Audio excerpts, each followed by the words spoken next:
Well, howdy, y'all, and welcome to another high-powered episode of the High Voltage Live Show. I'm your host, Willie Snyder with NEC Code, coming to you live from the Mile High City in Denver, Colorado. I'm joined by my awesome co-host, Mr. King James Stallcup, over there in Big Sky Country, Texas, representing the Stallcup Electrical Education. Give them all hook 'em horns over there, Texas over there. Really appreciate you doing everything, James. We had so much participation this week.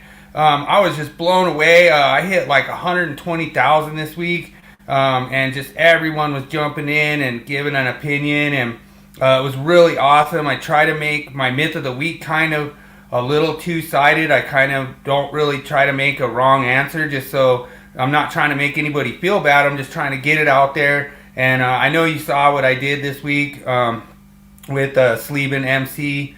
And so it's going to be awesome to bring that to you guys. I just really appreciate it so much. Just all the different people that have jumped in and joined with the NEC Code, question of the week and everything. I post a question every Sunday, and I'm trying to slip it in on the slides and fool James on it. I'm trying for easy ones now because I can get him sometimes on the easy ones. He don't remember all the easy ones, so... and it's going to be an easy quiz too, probably one of the easiest like this year, so I'm trying to get like some more easy stuff you could guess at, and at least get your second answer right every time, so but it's a lot of fun doing these, and I really appreciate you throwing all your stuff in there. And like I say, everyone bear with us. I know David's been bugging me, people have been bugging me about the death match. We're thinking maybe July or August. We're not really sure, but we want to try to have the learning management. I know James wants to try to have the learning management system running and operational and before we start it. But basically, we're going to have a contest. It's a monthly contest. There's 24 questions, and then we're going to run it every month. You have any time you can answer those questions. And once you answer the 24, then you're locked out basically, and then whatever score you get, that's your score. And then at the end of 9 months, then whoever's first, which is probably going to be David Englehart, welcome in the house, David. And David, I know you're really looking forward to it. And yeah, this one is a good one too, David. I agree with you. I have to 100% agree. But this one's kind of weird, so I think James is going to have a pretty good angle on it. And I also have a guy, one of my top fans that actually asked a question for you, James. So we'll set up aside a time where we could ask you that question, and okay. Then that way he could get the answer to that. So big shout out. You have any questions you want me to ask James? You can feel free to message me, and then I'll ask him live. And some of them he can answer, so there might be some he can't. But this one I think is a pretty good one. I think it was an inspector that failed him for something, and I'm not sure he didn't know if it passed or not yet. So it's just a kind of a little bit of a question. So we'll throw that up at some point when we get like a free moment where we're not doing anything, but. Right away, we'll probably start off with the meme. I think you'll like it this week. All right, let's roll it.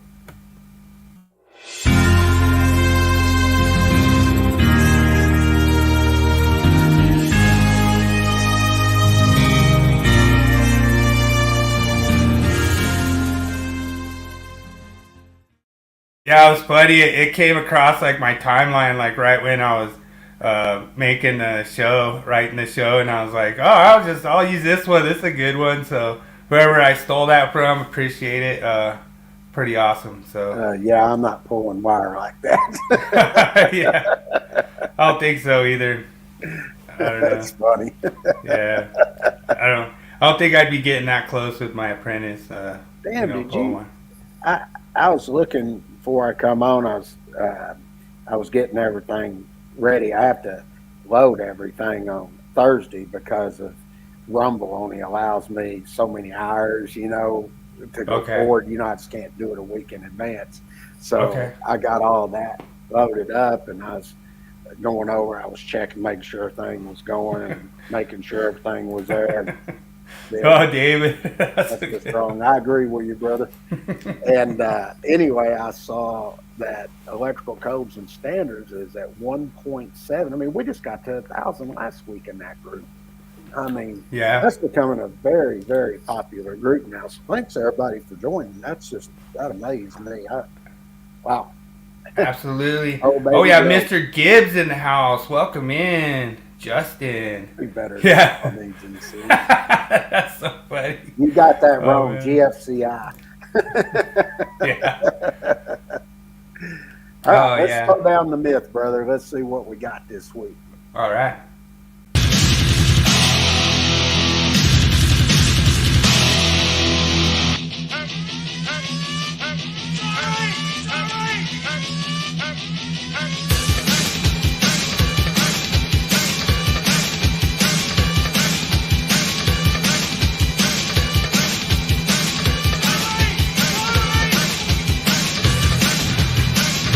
It's time for Myth of the Week.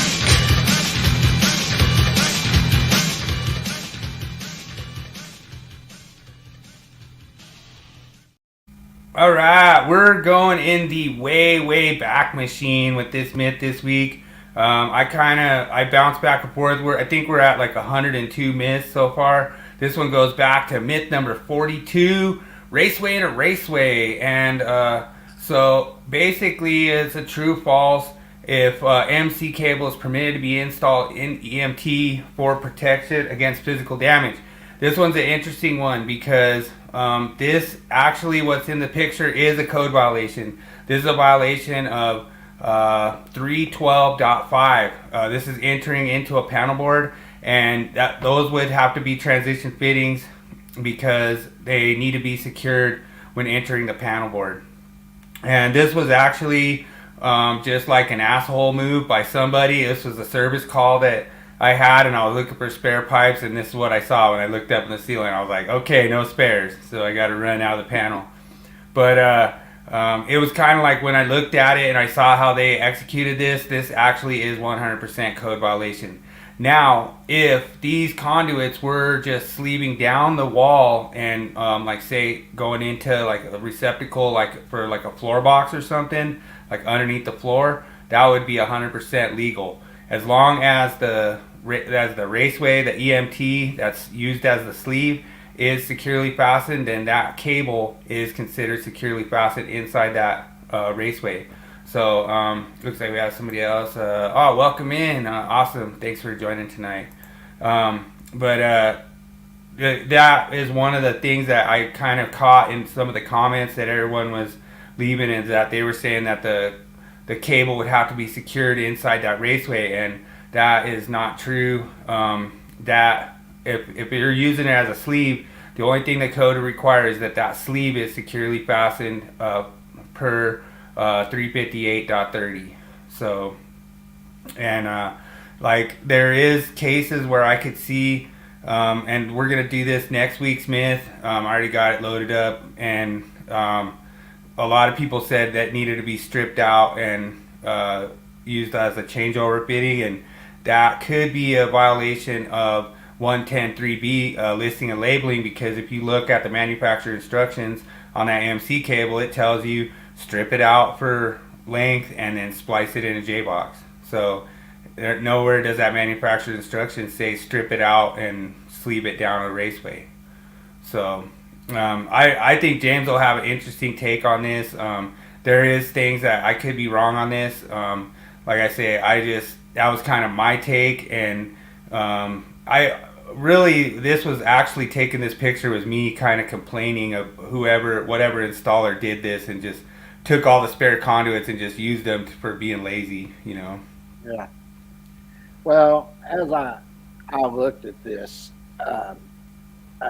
when you go over and look at 330.10a, and it talks about the permitted uses for type MC cable, it says in any raceway. Right. Now, that doesn't literally mean you're going to pull it and use it in a raceway. In my opinion, what that gets into is where you got a sleeve going through. And then I can probably hear somebody coming in make an argument at this point. Well, anything that's metallic that's in there, has to be grounded and all that stuff. Well, you got to remember you're going through and you're sleeving through something, and you're basically touching ground. And Right. What did he say there? I seen the picture and please the termination. Yeah, there was no termination there because he was coming out of the panel board, and then they just treat it like a sleeve going down, and it didn't terminate. So yeah, I would agree with David 100% on that. I did kind of leave it open, David, just because I wanted to kind of create that kind of conversation. So I appreciate James kind of taking the different angles this week. Sure. And the other portion of this is where it talks about MC cable where it's not permitted to be used. And it tells you where it's subject to physical damage. And that is something that you have to look at. How are you going to prevent physical damage to it? And you could have something that's in there where you're just sleeving through to provide where you don't have that physical damage. I mean, there's a lot of ways to look at this, because if I go back and look here, I look at the uses permitted, it says it can be used in any raceway. Right. Okay. So now you have to look at it from the termination standpoint, where you're going to terminate your connectors and all of that. So I would look at this as, I don't have a problem with it being in a raceway, but then I've got to look at the termination point, because I'm already getting permission and tell me I can install it in any raceway.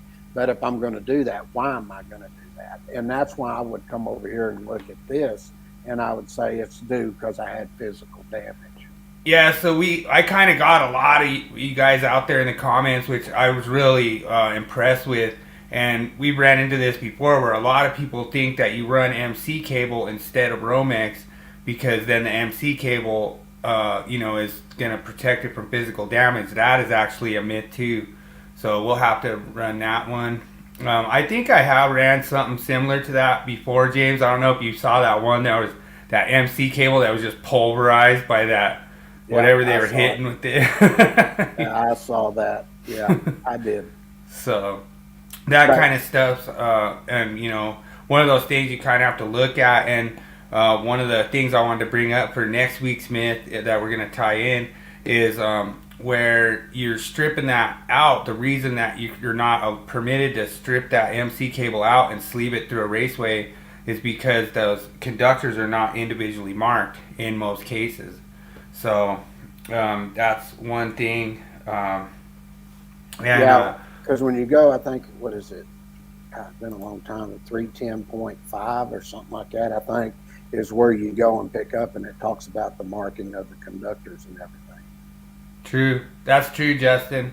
That's a really good point. Justin says, uses permitted means a complete MC cable assembly, not the conductors inside. Remove the armor, and it's no longer MC cable. So, yeah. That's why I was saying that it had to terminate, at both ends like that, because the raceway you're installing it in, it's just for physical protection, in my opinion.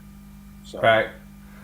Well, and it's really awesome. The myth this week is confirmed. You can sleeve MC in raceway. So, and there is going to be some other determining factors. You have to look at other sections of the code. It's not just a cut and dry. You can just do this boilerplate all the way across the board. You have to look at other different sections of the code, like how it's terminated. David had a good point about that. And James had a good point about that you can't just willy-nilly just run in there and use a conduit as a raceway all the time and just sleeve everything. I know the one where I always run into it, and I never understood this, is like if you're if you're coming out of a wall, what I always like to do is I always like to do like a transition to EMT, and then put the EMT back in the wall, so all it looks like is just EMT coming out. You don't see the MC, and then sleeve the cable over to the J box, and it looks like all you have is just conduit coming out of the wall, but it's really a changeover fitting. And so that's, it's kind of a gray area. You're kind of really not supposed to do that. So I think we're going to cover that next week, and kind of go over. I think it's fine, just because if you ever need to service that connection, or if you need to like re-pull that MC, or you need to do anything to it, you're going to be basically damaging the wall surface anyway, Mm-hmm. So, sure. But I appreciate everyone for the participation this week, and the myth confirmed. You can do it. All right. Let's roll right into the topic. Get out your code book, boys. Amen. Get it out.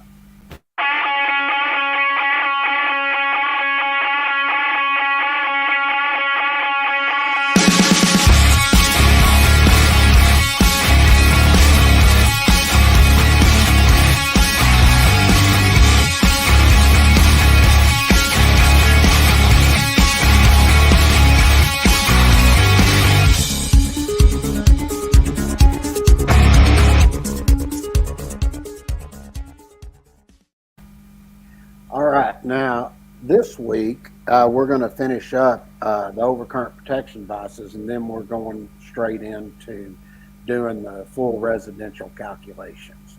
And what we're going to do, we're going to set up, and we're going to go through all the different things we're going to look at. We're going to set it up for 6 groups. Okay? Okay. And I'm going to go through the 6 groups, and then when we come back next week, then I'm going to break them down, because they won't show up great on full screen, but we're going to go through and we're going to do full calculations. And then All right. I'll break up the forms and everything for everybody to see, that they can go through and fill this out and learn how to do it. And after we get through that, then we'll get into commercial. And, we're going to be close to 12 weeks. It's going to be a little longer than 12 weeks, but, we're going basically 3.5 months of just nothing but calculations, prepping you for the Journeyman and Master. So there was a lot, I tried to do it in 12 weeks, but that's really pushing it, so. So I have a really cool story about the residential service calc. So when I went and took my exam, I remember there was one question that I had on there. And it stuck out in my mind. Well, I started looking at all the equipment they had in there. Mm-hmm. And I was going through, okay, a 1 kW cooktop, 1 kW range, all this stuff. And just had this whole page of stuff on there. And I says, you know what? Yeah, just put a 200 in there, Well, we went and we worked. I don't know exactly how somebody else had actually gotten the question, kind of the same style. And I actually got to work it. And I know for a fact, I passed my Journeyman's test, but I know for a fact I got that question wrong, because I said I just put a 200 in there. Well, we went and we worked a problem service calc similar to that one, where it was just this full page of equipment. And I remember it was a 1 kW cooktop, 1 kW range top, and all that stuff. And we worked the calculation, came out to 124 amps. So I actually got that one wrong. I said, well, there's just a lot of stuff, so you should just throw a 200 at it.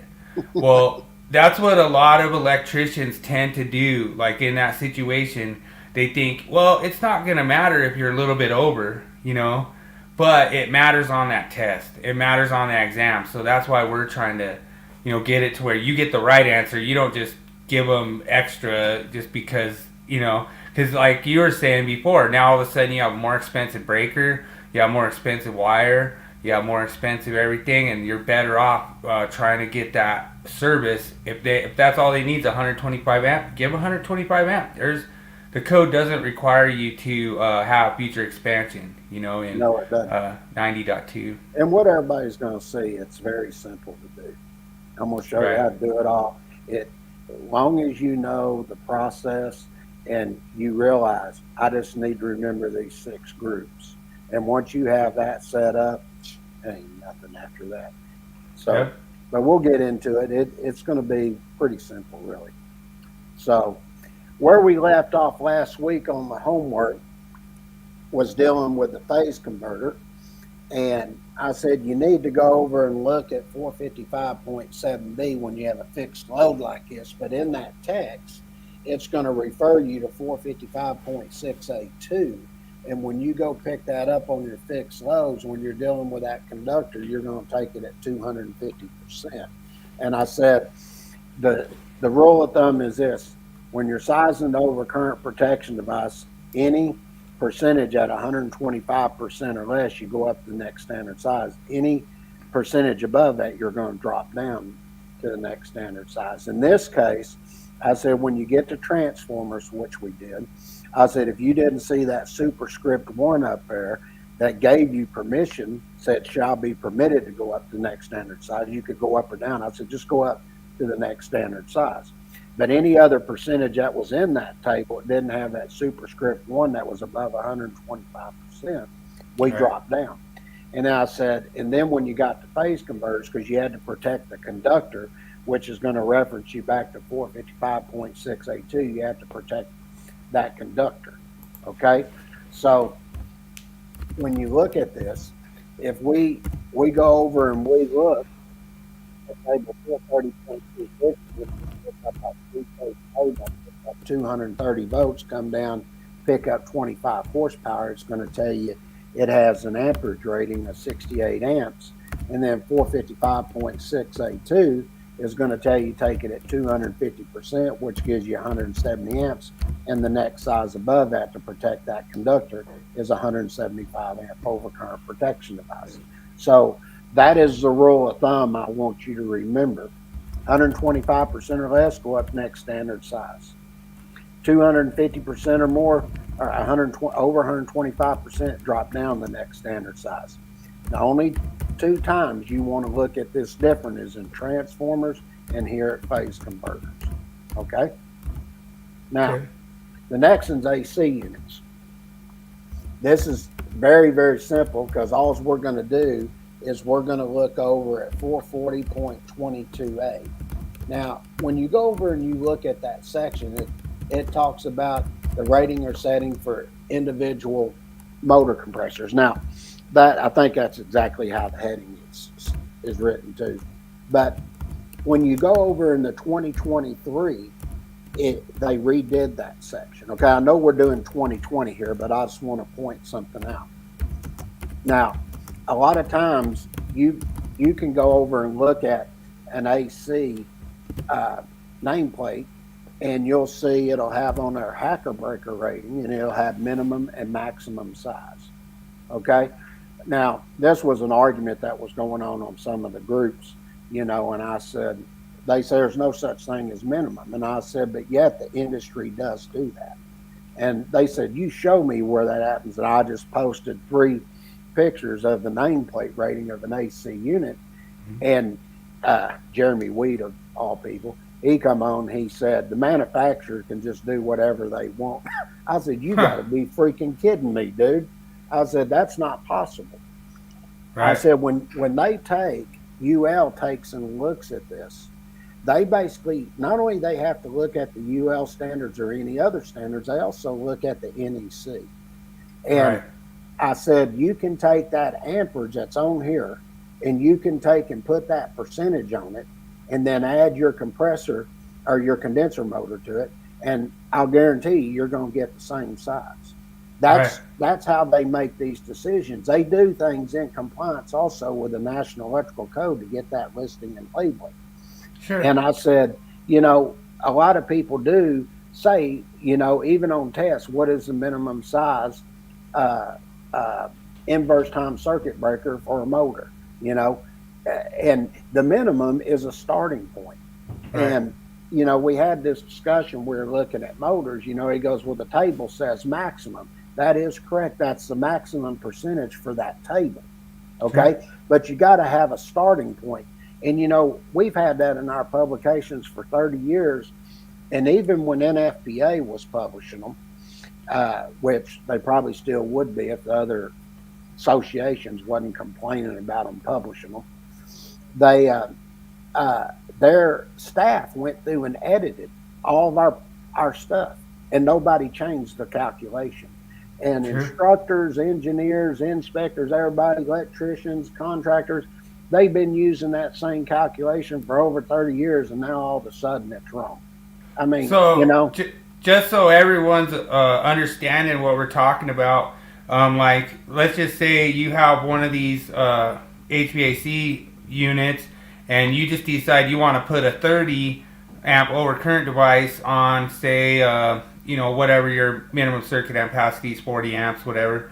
So you can do that. That's not a problem. But if that minimum calculation comes down to, like, say, 35 amps, and all of a sudden you get a breaker tripping, then you know that you need to, you can increase that overcurrent device and, stop that, nuisance trip. So that's the reason the minimum is there, so that you can understand. And don't forget, everyone, to smash the like and subscribe to the channel. We're trying to get 1,000 subs by summer. And David Engelhardt already smashed, so thank you, brother. Awesome, David. Appreciate you, sir. Yeah, and that's, like you said, that's why you have on the hacker breaker rating, the minimum's done at 175% and the maximum's done at 225%.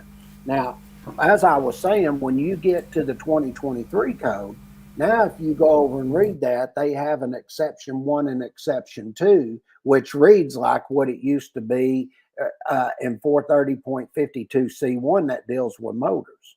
Okay, so when you look at 440.22A, it says you can take it at 175%. And it says if it won't start, you don't even have to do another calculation. You can go up to the next size. And then exception 2 says if it still won't start due to inrush current, then you can take it at 225%. Okay. Now, if you go over and look at 430.52C1, does it say the same thing? Sure.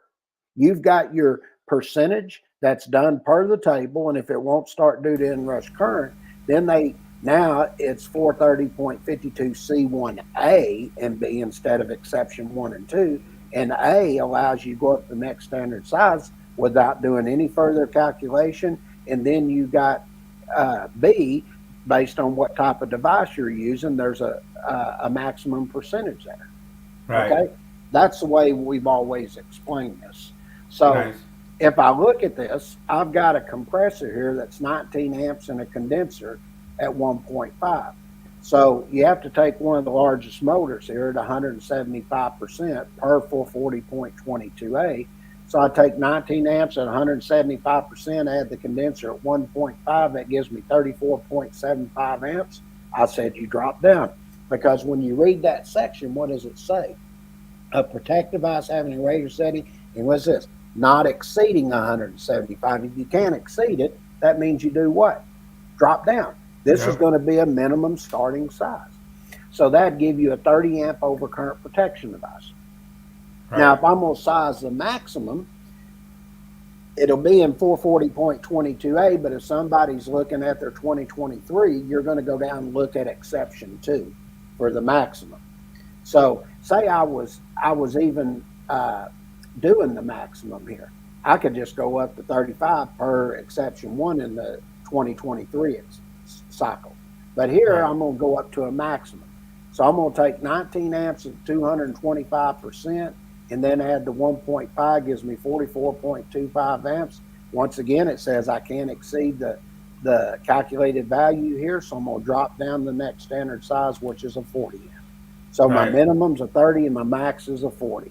Right. Okay. Now, one thing I want to point out here, I've done a ton of calculations so far. That rule of thumb I've taught up to this point, at 125% or less, go up to the next standard size. Anything above that percentage, you drop down, except for transformers where you have a superscript 1 and where you have phase converters for a fixed load and you're protecting the conductor, you go up to next standard size. Everything I've showed you up to this point has held true, hasn't it? Yeah, and what I think people aren't going to really understand about this too is you can't really see what's going on with the minimum circuit ampacity on this. And so, that's where it's going to be kind of a little bit out of context, because you could have a minimum 30 and say like, minimum circuit ampacity of like 24 amps. And then, you have your maximum at 40, it could be that same 24 amps. So you can do both of those with number 12 gauge THHN. And so as long as your terminals are 75 degrees C, I don't want to steer anybody wrong, because on the exam, if the terminals are unknown, you have to go off a 110 14C1 and use the 60 degree C column. But if the terminals are known and they're 75 degrees C, in this case, just let's just say the minimum circuit ampacity is 24 amps, you could use a number 12 and you could put on a 30, or you could use a number 12, you could put on a 40, or you could use a number 12 and you could put on a 20. But if you put a 20 on there and you nuisance trip, then that's because you exceeded the minimum. And that's fine. You can exceed the minimum if you want, but you're possibly going to get that nuisance trip. Yeah, I did the calculation. It's 25.25 amps. If the condenser motor was 1 amp, then you could use a number 12. In this case, you'd need a number 10. Gotcha. Yeah, I was just using hypothetical, so yeah, I I know. I was just giving them in case somebody calculates it, wants to know. 10-4. Gotcha. Okay, now we go over to our welders, and when we looked at our welders, we talked about this last week, and one of the things I said you're going to remember when you get into this, you want to remember 630.11a and 630.31b. Okay, so, or should I say 630.12, the conductors are 630.11, but 630.12 is overcurrent protection device, but we're still going to do the conductors and overcurrent device. And I said, you want to remember when you're dealing with non-motor generator, motor generator welders, you want to look at table 630.11a, and you're going to get that duty cycle. Then there will be 2 columns, one for the non-motor and one for the motor, and then get your multiplier from there. And then what we're going to do is check the conductor and everything at 200%, because when you go look at 630.12a, it's going to tell you the overcurrent protection device, and listen to what it says: rated or set at not more than 200%. So that means I would drop down, doesn't it? Yeah, Justin missed his little snarky comment there from the last slide. So he was all mad. So everybody's heard me state this.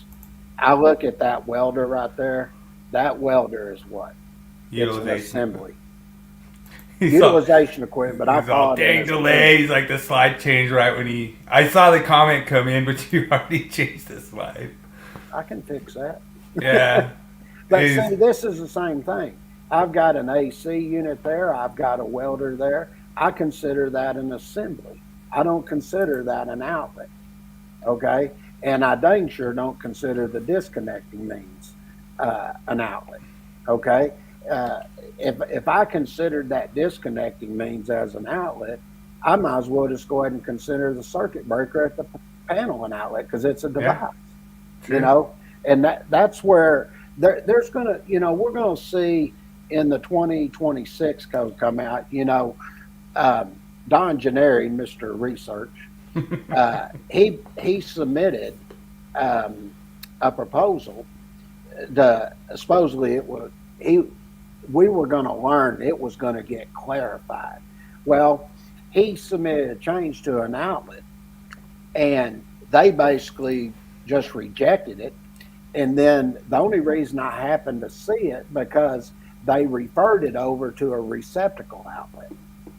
And basically what they were telling you is, like the receptacle outlet, that's your box right there. That's the outlet, the box. It's not the point inside it, and that's why when you go look at Article 314, the very first word in that article is outlet.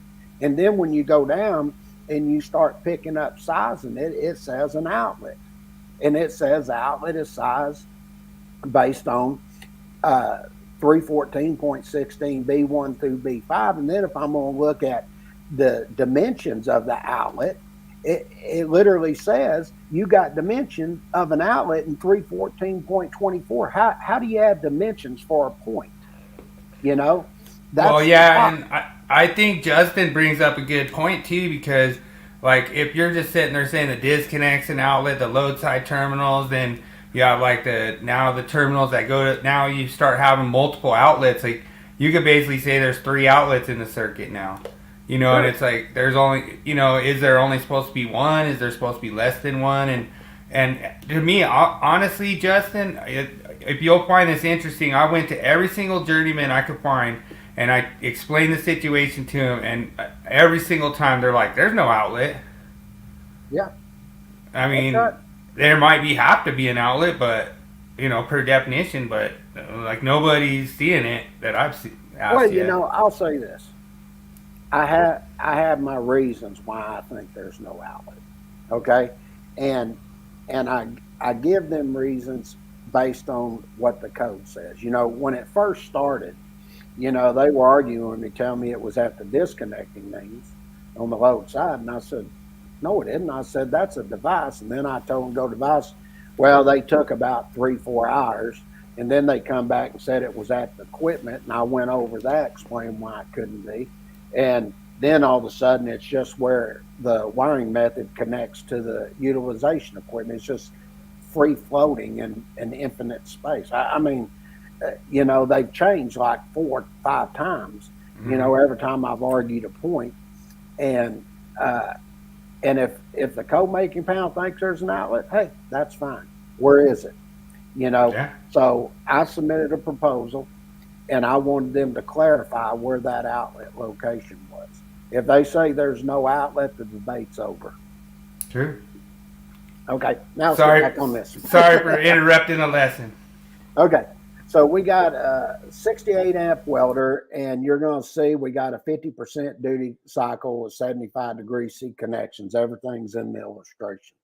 So in step one, we're just going to go ahead and put 68 amps, and then I'm going to look over, and I'm doing a non-motor generator type, and I'm going to look at table 630.11a, and I'm going to come over to the left-hand side of that table and pick up my duty cycle, which is 50%, come right across to get my multiplier here for non-motor generator, and it'll tell you it's 71%. So I'll take 68 amps at 71%, gives me 48.28 amps, and I'm going to size a conductor on 75-degree C terminals. I'll look at table 310.16. The next size above that's 50 amps, which is a number 8. Okay. So now I'm going to look at doing it based on the multiplier and for sizing the overcurrent protection device in 630.12a. And when you go over there, it's going to tell you take a multiplier at 200%. Now, I want everybody to listen to what it says, because I've said this over and over. It says each welder shall have overcurrent protection, and then it says rated or set at not more than. So that means it has to be equal to, or it can't be more than. So that means I'm going to drop down, which falls into that rule of thumb once again if I'm above 125%.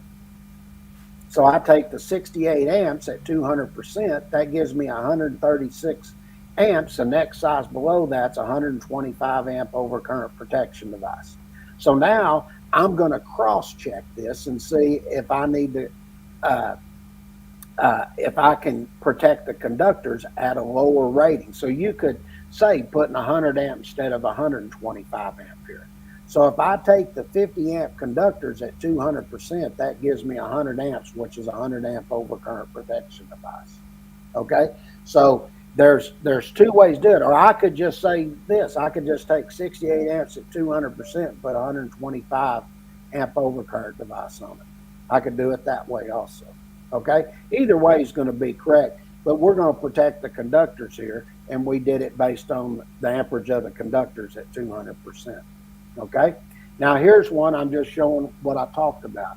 I'm just going to do it 200% and just size the overcurrent device. I'm not even going to do the amperage for the conductor or anything. So I have 76 amps, and I'm doing a motor generator type here, and I'm going to have a 90% duty cycle. So I look in the left-hand column at 630.11a, pick up 90% come across, it tells you take it at 96%. Now, this is what I'm going to use with the duty cycle if I'm going to take and do the conductor. Okay?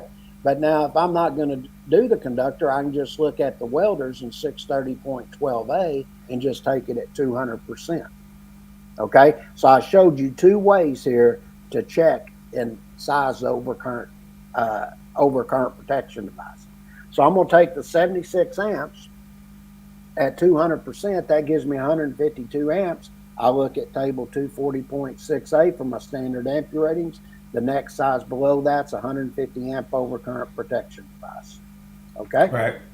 Now I'm going to do a resistance, and I'm going to do it with the full calculation with the amperage and everything. So this one here, if you're doing resistance welders, you're in part 3. Okay. So you're going to be looking at table 630.31a when I'm going to do it based on the duty cycle. And then for my overcurrent protection device, I'll look at 630.32a, and it's going to tell you there to take it at 300%. So remember, non-motor and generator type arc welders, you're going to take and do it at 200%. A resistance welder, you're going to do it at 300%. Okay? So looking at this, I've got a resistance welder that's 91 amps, and I've got a 40% duty cycle. So if I look at table 630.31a, pick up 40%, it's going to tell me it has a 63% multiplier here. So I'll take the 91 amps times 63% will give me 57.33 amps. We got 75 degree C terminals. I'll look at table 310.16, come down. The next size above that is 65 amps, which is a number 6 conductor. Okay? So now I've already said, based on 630.32a, I can take it at 300%. So I'll take the 91 amps for the welder at 300%, gives me 273 amps. It says that the rating or setting cannot exceed it. So I'm going to drop down, which is a 250 amp. Now, let's see what the difference is here. I had a number 6, 65 amps, take it at 300%, gives me 195 amps. I drop down to 175. That's quite a bit of difference there from 175 to a 250 amp overcurrent device. So right. It might be a good idea to learn this calculation, because if they're asking you for what the minimum size is on the test, guess what? You're going to be looking at 175 amps. Right. Okay? So those are your ways of going in calculating this for non-motor, motor, and resistance type arc welders. Okay? All right. Now, this one is where we're going to be looking at my remote control signaling and power limited circuits here. And basically, you got your control circuits here inside the controller, and we're just cross-referencing, making sure that this is correct. So I'm going to look over, you're going to, those are looking through their code book, look at 430.72B2. And when you get over there, you're going to see the table that's going to be at the on that page. And you're going to see it's got notes in there that's going to refer you down. And you're going to see for this particular one, it's going to refer you to note 2. And it's going to tell you it's based on 60 degree C conductors, but it's going to tell you to look at table 310.17. And just remember this. These are control circuits, conductors that are inside the enclosure. That means it's in free air space. That's what table 310.17 is. So if I look at a number 14 conductor and I go over and I pick up table 310.16, it's going to tell you it's good for 25 amps. Okay. But now when you're looking down at your note 2, it tells you it's based on what? 400%. So if I take 25% at 400%, it's going to tell you it's a 100 amp overcurrent device. And then if I come over and I look at column B in that table, and you're picking up your conductors here, it says conductors within the enclosure. And if I come down and pick it up for number 14, what does it say? 100 amp. Wow. Isn't that amazing? That's So crazy. this is just proving it to you. Everything I tell you is true. Welcome in, John Ayres, Wika Hey, in the John. house, sir. Awesome. Thanks for joining tonight. Yeah, thank you, brother. Appreciate it. All right. Now, this is where you're going to see the control conductors running remote from the enclosure, and you're going over here to like a start and stop station here that's remote. Okay. Now, if you look at this, you're going to look at note 3 because they're remote, and it's going to tell you use the 60 degrees C conductors, but it's going to tell you it's table 310.16 because those were run in what? A conduit. Okay. So if you go over and look at table 310.16 for your 60 degree C column, it's going to tell you it's good at 20 amps. You take that 20 amps and then you base it on the overcurrent protection device. Okay. So I've got a 15 amp overcurrent device, and you take that at 300%, that gives you 45 amps. And if I go over and look at column C, conductors extend beyond the enclosure, and pick up number 14, come across, what does it say? 45 amps. Right. Isn't that amazing? So that proves everything we were showing there. Now, looking at this one, I've got a transformer here. Okay. Now, what we want to do here is we're going to go over and we're going to look at the table here. Okay. So we're going to go over and look at table 450.3b. And if I have a current that's more than 2 amps but less than 9 amps, it tells you on that transformer to take it at what? 167%. Okay. Right. Now, if the current was 9 amps or more, you take it at 125%. And if it was less than 2 amperes, you take it at 300%. Okay. Yep. But here, we're going to figure out what the amperage is for that transformer. And this is a single phase transformer, 240 volts. So all I'm going to be, or 480 volts, I'm sorry. And we're going to take the 2200 VA, divide it by 480. That's going to give me 4.5 amps. I go over, look at table 450.3b. It's going to tell you it's less than 9 amps, but more than 2 amps. To take it 167%, that'll give me 7.5. Now you'll notice looking in the table there, there's no superscript 1 there. So since there's not a superscript 1 there on that percentage, that means I'm going to drop down to the next standard size, which is a 6 amp overcurrent protection device. Gotcha. Okay. All right. Now, here's another one. I've got another control transformer here, and I'm going to be looking here at sizing this overcurrent protection device. All right. Now, as I look at this, you're going to need to go over and you're going to look at table 310.16, and I'll show you why here. I'm going to prove a point here. All right. Now, if I go over and I pick up my number 10 conductors and I'm terminating at 75 degrees C, it's going to tell you those number 10 conductors are good for what? 35 amps. Okay. Right. And you'll see down in the bottom right-hand side of the illustration there, we're telling you our control conductors are number 10. Okay. So I'm going to get the ratio of the transformer, then multiply it by 35 amps, which is going to give me 17.5 amps.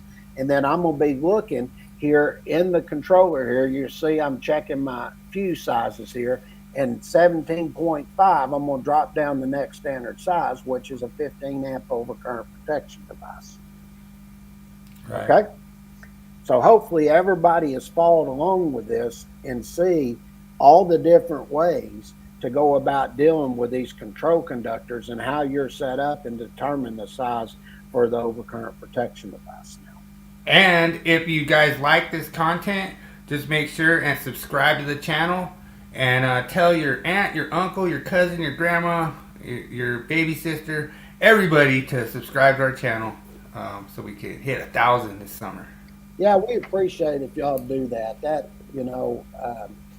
we're trying to put out, the best content that we can. And Yeah. when you get over and look, we're going to do a grounding and bonding series where I'm going to go through all that. But we'll probably have Mike Barr on here pretty soon. And then Nice. I think I'm going to get Dad to come in and do one and explain about purge and pressurized systems. Everybody seemed to be interested in that. So, Dude, he still owes me one. He still owes me one on what was that one we were gonna do? Tiebreakers. oh yeah, that's the one we're going to have him do. We're going to have him Yeah. do tiebreakers. That's what it was. Nice. Yep.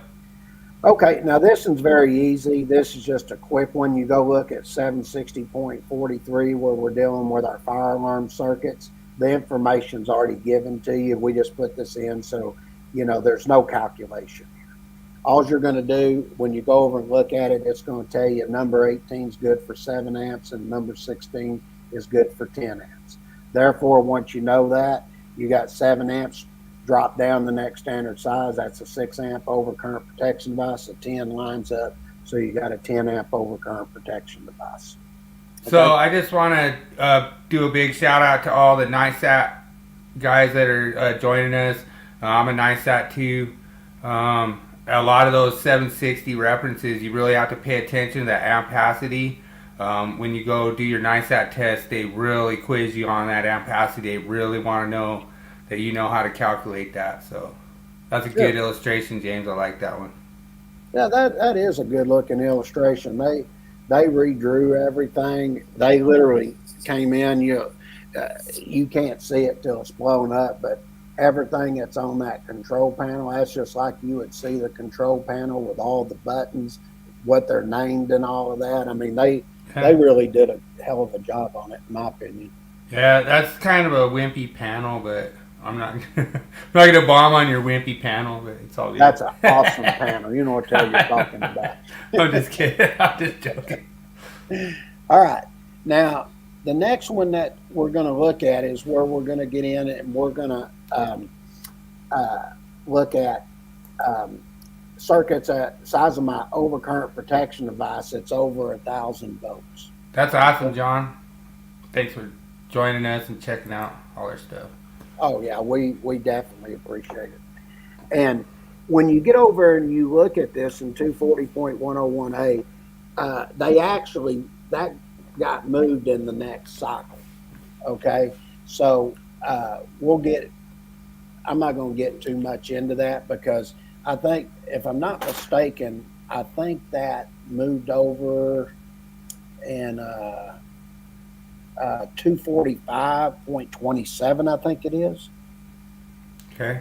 I think that's where it moved because that's where they created a new one that talks about overcurrent protection for systems rated over 1,000 volts. And Gotcha. I think the new one's 245.27A, if I'm not mistaken. But when you go in, you pick this up in the 2020, it's going to tell you when you're sizing this that you're going to take it at 600% when you're sizing the circuit breaker for that long time trip element. So I'm just going to take the 200 amps at 600%, and it's going to tell me that setting's going to be 1,200 amps. Now, when I get over here to the next one, which is going to deal with your fuses, it's going to tell you to take it at 300%. So I'll take the 200 amps at 300%. Now the fuse rating is going to be 600 amps. Okay? Okay. And I think that about wrapped all of that up. So Nice. That gets us through sizing all the overcurrent protection devices. And now what we're going to get into is looking at doing our residential.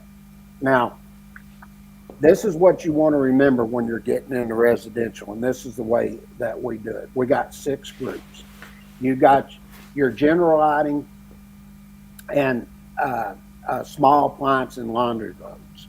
Okay, that's one group we're going to do right off the bat. Then you're going to get into is removing all your additional loads. So basically, think of it this way: I want to get my cooking equipment loads done. Then I want to get my dryer load done. Then I want to get the largest between the heating and AC, and then everything else that's left goes in the fixed appliance load, and then your sixth one is your largest motor load. Okay? Nice.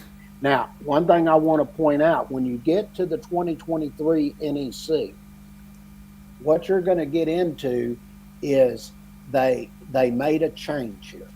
Now, when I remember when this was being asked of me, they said, well, what do I do if I have electrical vehicle there, service equipment? So where does it go? I said, well, right now, I said it goes into the fixed appliance load because there was no other place to put it. And they hadn't given at that point any place for you to take and have an amperage or anything that you're supposed to do. Well, now in this coming cycle, they did do that in 2023. Right. So what's going to happen is, and we're going to update the illustration, or we already have. For 2023, there will be 7 groups. So it'll be one of the loads that you'll remove from the fixed appliance load. Okay? You know what I'd be interested to know, James, if you do the calculation the way that you said, like the old way, and then do it the new way, if you come up with different numbers. I don't know. We didn't really get into that because we just sort of kept the calculation the same. We didn't get into the electrical vehicle. We didn't even put it in the calculation. We just sort of taught it that way. And now that it's that way, they pretty much have come in and they want you to take now, and they want to put that in as one of the separate calculations, and you're going to calculate that and add that load in. So we're going to retool, and we're going to not only put it in for residential, we're also going to put it in for the commercial. So I guess your numbers would come out different because you're looking at, if you're in with that fixed appliance load, then you're doing that as a demand, and then if you have it as a separate step, then you're going to actually have a higher demand, right? I'm not so sure it'll change a ton when you get to residential, but when you get to commercial, it will. Okay. And the reason it will on commercial is because when you go to some commercial buildings, they got 5 or 6 of them out there. Oh, dude, I'm on a building that's got 20 plus. Yeah, and that's why I'm saying when you start looking at that will start to change. So those are things that we need to look at when we get into this, and that's why I'm going to do here in 2023. I'll probably do it next year or later at the end of this year. I'm going to show a calculation, full calculation, adding all them loads in so everybody knows what to do. Right. Okay. Now, based on that, knowing we got 6 loads based on the 2020, let's just look at doing a calculation here for the general riding and small appliance and laundry loads. Now, I've got a 2,800 square foot dwelling unit, and if you go over and you pick up 220.14J, you're going to pick that up, and let me say this, in the 2023, you're going to see that change also. That section has changed. Okay? So that's why we're going to have to do a new 2023 because of all the section changes. Now, in the 2020, it tells you to take that at 3 VA per square foot, okay, for a dwelling unit. So I take 2,800 square foot at 3 VA, gives me 8,400 square foot.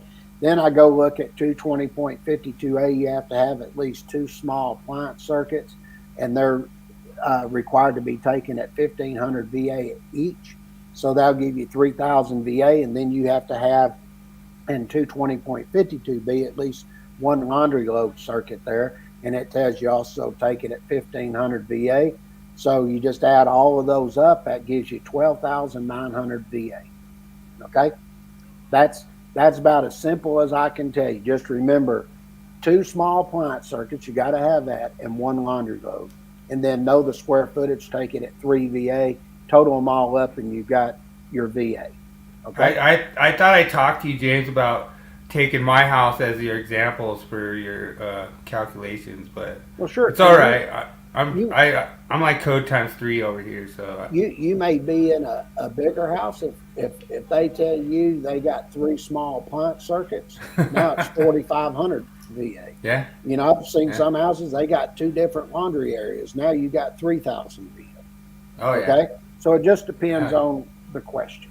I agree. And then after you do that, then you look at table 220.42, and it tells you take the first 3,000 at 3,000 VA, anything that's left there up to 120,000, which would be anything over 117,000.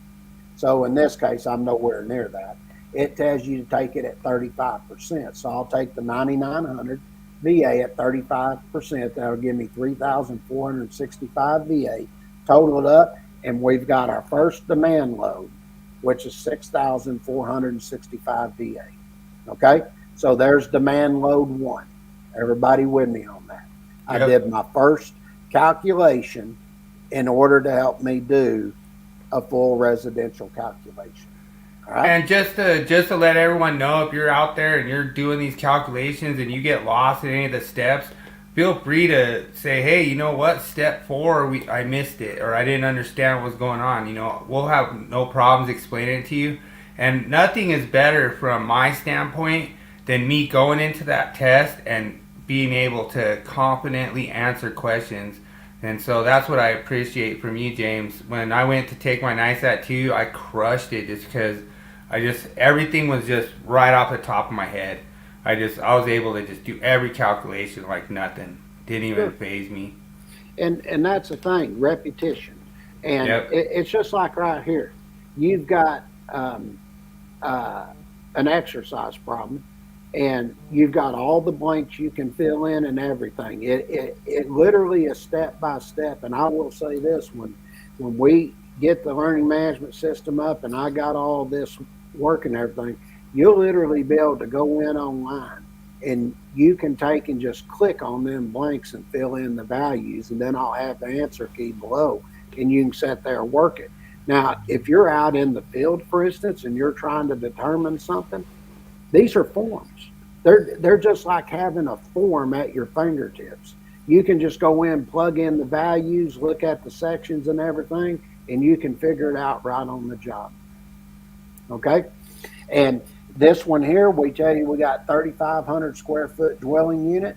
We've got 2 small appliance branch circuits and 1 laundry circuit.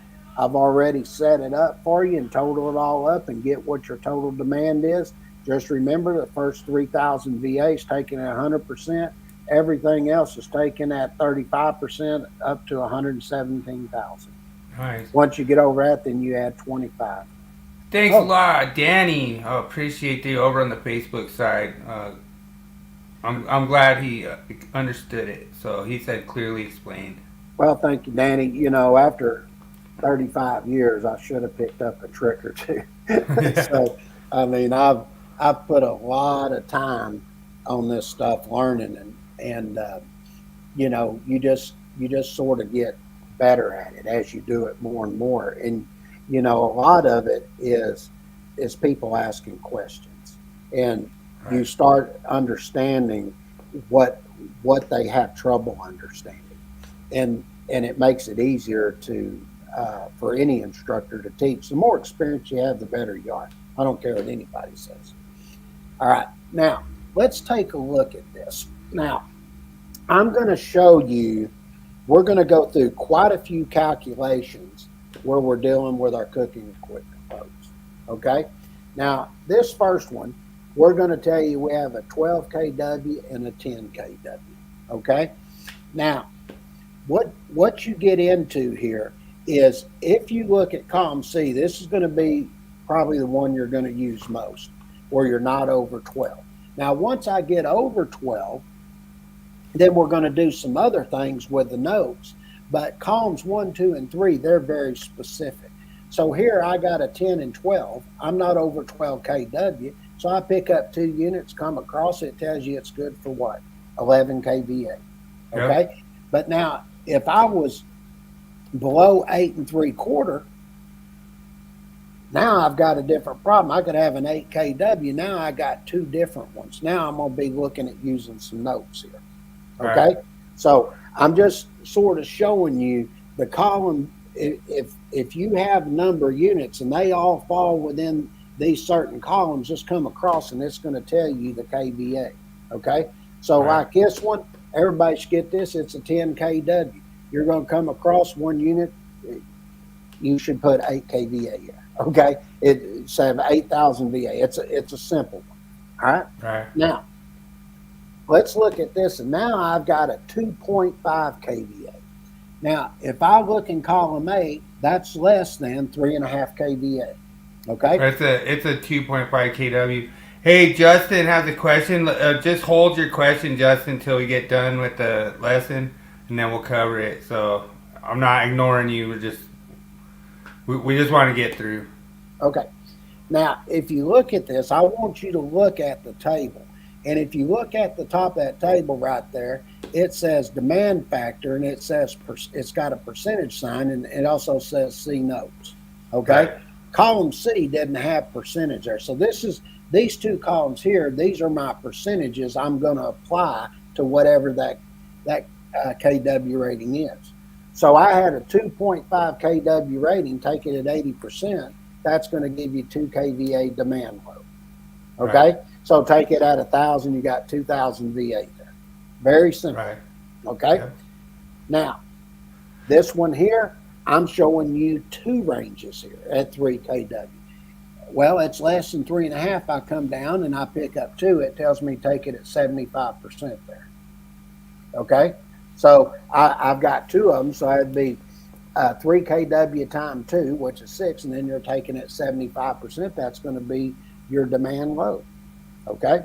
Right. Now, here's one at 8.5. Okay. It's at 8 3/4, 3.5 to 8 3/4, 8.5. That's below it. I've got one unit come down, pick up my number of appliances in the left-hand corners. One come across, tells you take it at 80%. So I'll take the 8.5 kW at 80%. It's 6.8 kVA or 6,800 VA. Very simple. Yep. All right. And then here I've got an 8 3/4 that still falls within that range. And I come across one unit, you're going to take it at 80%, and there's your KW rate. Okay? Or then take it at 1,000, gives you your VA. All right? And I want to point one other thing out. When we get there and we start doing our full calculations, one of the things that you're going to see is we're going to put everything in VA. The reason we put it in VA is because when you divide by the voltage, that's going to give you your amperage. Okay? Right. Now, let's look here. Now, I've got a 25 kW rating here. All right. Now, that I'm going to be looking in column C because I'm over 12 kW. And then it's going to tell me I'm over 12 kW. So I'm going to look at the notes down here. Okay. And if I go look at note 1, it says over 12 kW through what? 27. And you can do this where they're all of the same rating. Okay. Right. When I get to where they're unequal ratings, then I'm going to look at note 2. All right. So what does it say? Let's just read what it says, and then I'll explain everything I'm doing here. Now it says, for ranges individually rated more than 12 kW, but not more than 27 kW, the maximum demand in column C shall be increased. Now listen to this, and you're going to see this a lot. So get used to this. 5% for each additional kilowatt rating. Okay. So if I look at this and I take 25 kW, I'm going to subtract that by 12 because 12 is already taken up here up to 12 kW in column C. That's going to give me 13 kW. Sorry, I should have moved that 13 kW down one. So I take the 13 kW for each additional kilowatt, which is 5%, gives me 65%. So basically that's 100% of the load. So I'm going to take 100% plus 65, that's 165% I'm adding for each additional load. So then I'm going to look, I have one range that I did for the 12 kW. Come across, it tells you it's rated at 8 kW in column C. Okay, so I take the 8 kW at 165%, and that'll give me 13.2 kVA or 13,200 VA. Okay. Yeah, and one thing I want to just tell everyone too, the thing I like about James, the way he sets up this stuff, he's not just dropping the full calculation on you right away. What he's doing here is he's giving you the tools, he's showing you, so this is kind of your homework too, because you guys should be prepared when this comes up for the full calculation. You should know these steps and be able to just whiz it like a piece of cake. So that's the one thing I always liked about your stuff, James. Well, thank you. And this is the same one. I'm over 12 kW, so I got a 16 kW range. I'm taking 16 kW, and I subtract it by the 12 because it's rated up to 12 kW range. That's going to give me 4 kW. Then I take that's my additional for each additional watt that I have there. I'm going to take that at 5%. And then I have one unit. Once again, I'll take 8 kW, and I can tell you it's going to be multiplied at 120%. Okay. Now, the next one, let's look. I've got a 12, 14, and 20. All right. These are not of all the same rating. So since they're not of the same rating, I'm going to look at note 2, which I was talking about, which is over 8 3/4 through 27 of unequal ratings. Okay.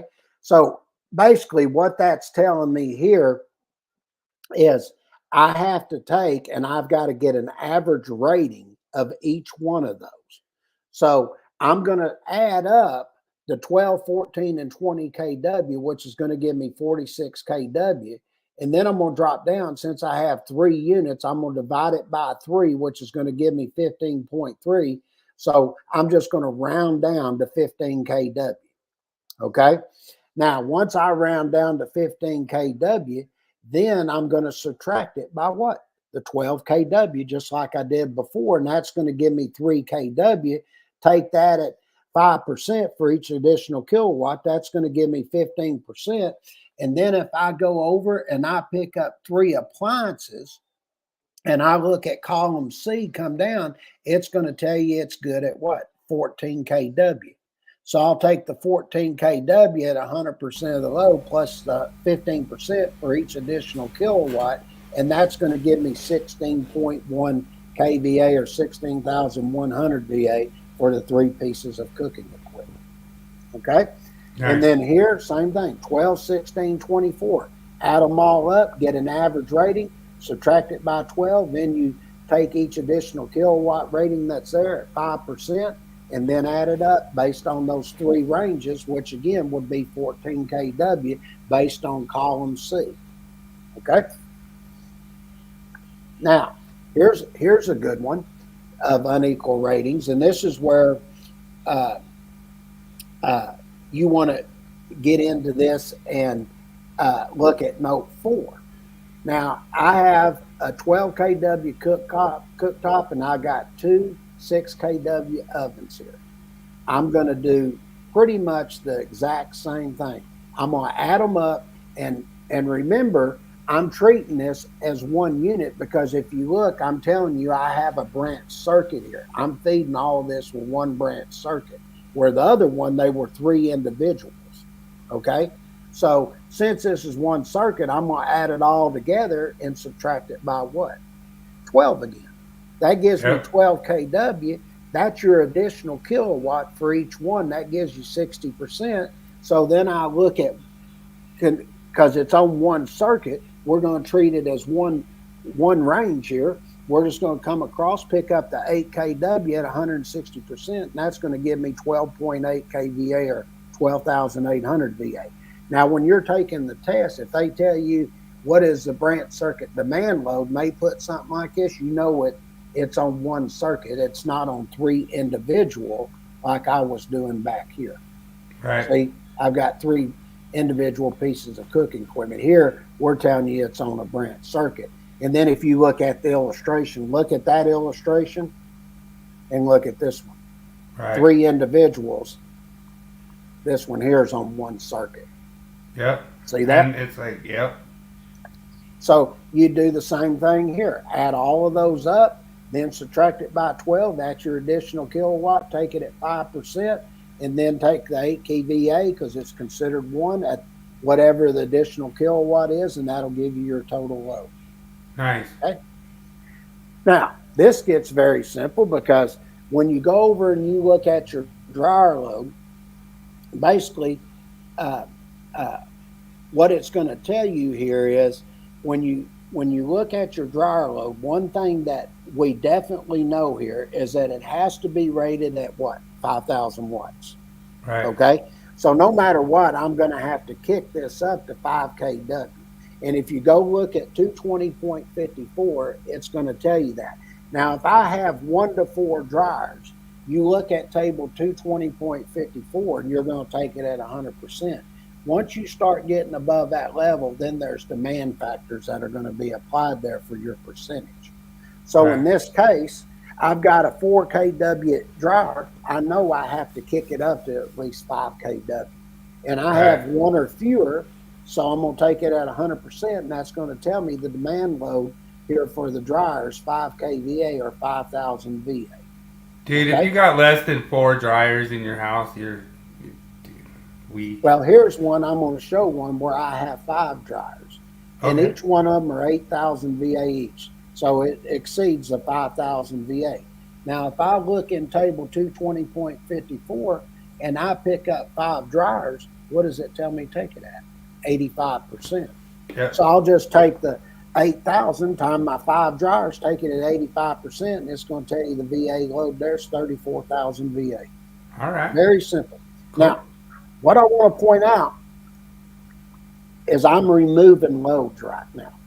Okay? So I've done the cooking equipment load and I've done the dryer load. Okay? Now, I look at this, I got a 5.kW driver. Only have 2. Well, you also had the general lighting load. That's John Harris on my joke where I said if you don't have 4 dryers in your house, you're lame. Oh, okay. But I was just joking, John. I only have 2 in my house. I've got 4. Okay. No, I'm just kidding. Yeah. All right. I have 1 broken one, 1 working one. Yeah. I don't know what's going on. I think there's something wrong with the dryer, but we got somebody coming to look at it. So you got 1 working one, 1 broken one too. Yeah. The washer's working, the dryer's having problems. All right. So this in here is 5.5 kW. That's 5,500 VA. You take that at what? 100%. Everybody should be able to do that calculation with no problem. It's only 1. It's 4 or less, so you know you take it at 100%. And to even help you, right there in the middle of the illustration where it says formula requirements, we even have the percentages there for you to look at. All right. Now, there'll be only one other load I'm going to remove from this, but I'm going to go ahead and show now how to do the fixed appliance. So the only other load that's left is the largest between the heating and AC. Okay? Right. And that's called a non-coincident load in 220.61. We'll look at that after we finish this. But everything else that's left goes where? Here in the fixed appliance. I don't care if it's 240, 120, whatever. It all goes here. Now, when you look at this, we have a 6,000 VA AC unit, 10,000 VA heating unit, a 5,000 VA water heater, 8,000 VA oven, 8,500 VA cooktop, 2,600 VA water pump. And those are all 240 volt loads. And then you look at your other 240 volt loads here. 5,000 VA dryer and an 800 VA blower motor. Now, what I do here is I look at what gets removed from here. Well, we already did the dryer, didn't we? Yeah. Okay, dryer load goes. Okay, we did cooking equipment, it goes, right? There's a cooktop and oven. All right, now there's only 2 other things that are left here. And that's my non-coincident load between my heating and AC load. So those will drop. Everything else that's left there is going to be in the fixed appliance load. Okay?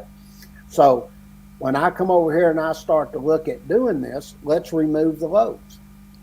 I'm removing the heating, AC, dryer, and cooking equipment loads. Everybody see that? Yeah. This is how you want to learn to do full calculations. What goes where and what stays where. So we're removing these loads from doing the fixed appliance load. So then I'm just going to take all them loads that were left and add them up. And then you go look at 220.53, and what it says here, when you pick this up, this is a demand factor of 75% that's applied here. And as you go in and read this, right below it, you're going to see, and this is something I want to point out also to everybody else. When you go look in the 2023 NEC, you're going to see they've got a new item 5 there that says electrical vehicle supply equipment. That'll be one of the loads that will be taken off here. We're going to remove that load from the fixed appliance load. Okay? So everything else that's left here, and if you have 3 or less, then you're going to take it at 100%. But I have 4 more, so I'm going to take it at 75% per 220.53. So I'll take the 13,200 VA at 75%, and then there's my demand load for the fixed appliance load of 9,900 VA. Okay? Nice. Now, right here, I'm looking at this illustration. Okay? I'm automatically know AC, heating, oven, cooktop, and dryer load do not go. Everything else left is there in the fixed appliance load when you do this calculation. I have 4 more, so I'm going to take it at 75% to get that total load. All right? And then you come to the last one before we get to the largest motor load. All right? I've got a 10 kW heating unit and a 5.5 kW air conditioning unit load. Now, when you look at this and you pick up 220.60, it says if it is unlikely that 2 or more non-coincident loads will be used simultaneously, using only the largest loads that will be used at one time for calculating the total load for the feeder or service shall be permitted. So these are not going to be operating at the same time. They're non-coincident. So whichever is the largest between the two, we're going to take and we're going to drop a load. So here I'm going to drop the AC load. It's the smallest load. It's 5.5 kVA, and the heating load is 10,000 kVA. So I would take this and I'd just put 10,000 VA on to my steps here when we get to the full calculations. All right. Now you look here, you got a 20 kW heating unit and a 2.5 kW AC unit. Pretty easy to say here which non-coincident load's the largest, and that's going to be your heating load. Okay. And I wanted to do a little thing for John Aris out there that we haven't gotten to the EVSE yet, because he's asking if the EVSE would be 100% demand, and I'm just basically telling him that it'll be based on the continuous demand, whatever they came up with for that multiplier in 2023. So that will be the part. Let me answer that. The EVSE, what you're getting into, the 125%, that's for the branch circuit. That's totally different than dealing with the full calculation here. Okay? And because we're setting this in and we're dealing with this right now in the fixed appliance load. Now, when you get in to the full calculation, especially commercial, if it's a continuous load, you have to take it at what? 125%. So you would have to add that on there. Okay? But that's something I want to take a little bit of a look at, because I look at it this way. People say, well, that's a motor load. Well, you could say that you want to take and calculate it like that. But when you're really getting into that, I don't look at it that way, because that is an assembly. It's not something that's separate. So I would look at that if all of them are being continuous, just like lighting loads. And if I could even have a receptacle, if you're plugging something in that's individual going over that operates 3 hours or more, those will be taken at 125%. But I'll go over all that when we get into commercial. Okay. Now, here's where our last load. Now, let's look at what we've done up to this point. We've done the general lighting and receptacle loads, which dealt with the small appliance in the laundry circuit. Okay, so we got those loads. That's one. Then we did cooking equipment loads. That's two. Then we did dryer loads. That was three. Then we did the fixed appliance load. We put everything that's left in there. That's four. And then we did the non-coincident load, which was the heating and AC load, which was five. And now we've hit our sixth load, which is what? Largest motor. Okay? Yeah. That's what I want you to remember when you're studying for your test. Now, if I look at this, I've got a 3 horsepower, 230 volt single phase motor. Now, since it's single phase, I'm going to be looking at table 430.248. And if I go pick up my 3 horsepower for 230 volts, it's going to tell you it's good at 17 amps. So all I'm going to do, and you can look at all these sections, they tie in here. You can be looking at a single motor, you're looking at 430.22. If I have multiple motors, I'm looking at 430.24 and selecting the largest one, okay? Right. And basically all I'm going to do is take every one of them motors at 100%, but the largest one, I have to add an additional 25% on that. So in this case, we're telling you the 17 amp was the largest motor. I'm going to take it at 25%, gives me 4.25 amps, and I'm going to add that additional on there. Now, if I just took the whole 17 amps at 125%, it would be 21.25 amps. Right. Okay? And the way to prove that is if I took 17 amps at 100%, that's 17 amps. You add the 4.25 on it, it's 21.25 amps. Yep. Okay. There's two different ways. If you guys want to do stuff different ways, you could do it two different ways. Yeah. Basically, what I do is I just take, once I've done all the calculations and everything, I just add the 100. I just do it at 125%, and I'm done with it. That's the way I do it. But people say, "Well, how do you get you say 25%? Just put 125% on the largest motor, and you're done." So I'd have 21.25 amps. It's 240 volt, 120, 240 volt system. That'll give you 5100 VA. Then just add all the other motors up at 100%, and you're done. Nice. Okay. So here's one here. We're showing you a 5 horsepower single phase 230 volt. Get the amperage, take it at 25%, and that'll give your amperage. Take it at 240 volts, and that'll give you your total load for your additional VA. Okay? Yeah, and I just want to do a big kind of shout out to all the apprentices that want to pass the test and want to just know this stuff and be confident.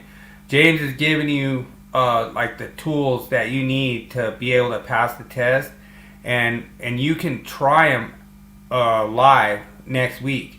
So just learn what he's teaching this week, and then when he does the full calculation, see if you're right, see if you're wrong. You have something to compare against, and it gives you that live situation, Sure. And like this, and I want to show, I just did this. This is 230 volts, but look at the next one. The next one, it could be that 115 volt motor is the largest. Right. Instead of the 230 volt. See that? Yeah. So this is one that gives you here doing it at 120 volts instead of 240. Yeah. Okay? Yeah, and with that, my friends, that is going to get us done till next week, and then we'll start taking all of that and bringing it down in a form and working it all out in a full calculation form. But what you need to know is, how did I make all of those assumptions? It's based in that order. You got 6, all right? 6 groups you need to do. You got your general lighting with your small appliance and laundry circuit. Then we're going to do our cooking equipment, dryer load. Everything that's left goes in the fixed appliance. except for the dryer, cooking equipment loads, and the largest between the heating and AC. Then do your heating and AC, then look at the largest motor load, and you've got your 6 groups for doing residential. And it's a wrap. The thing that I think is so awesome, James, is that we're trying to, like a lot of people, I think they talk a lot of crap and they say that we're trying to get followers. We're not trying to get followers. We're trying to build leaders. And that's what I try to do every day. And we have to go back to Justin Gibbs's question. Really appreciate you hanging tough there, Justin. And this one I really like to answer.